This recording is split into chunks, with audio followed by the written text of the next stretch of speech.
Ha? Kumain ka na? Kumain ka na? Hindi ba? Gusto mo? Ano na lang? Ulam na lang bigay ko sa'yo.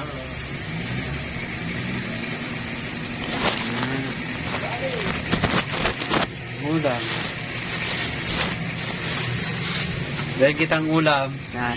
Tapos, bili ka na din kanin. Na? Bigyan kita pambiling kanin. Saglit lang. Bigyan. Dito.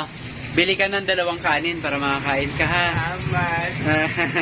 Sige po. Ingat.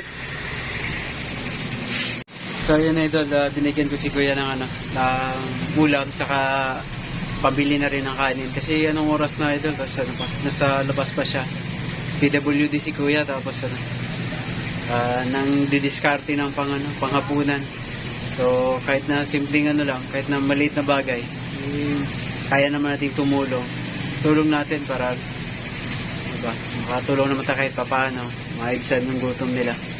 Kasi sa panahon talaga ngayon, idol, sobrang dami pong naghihirap. So, ayun na, idol, sana po ay i-follow niyo itong page natin, idol, para makatulong pa tayo sa iba. So, ayun po, salamat.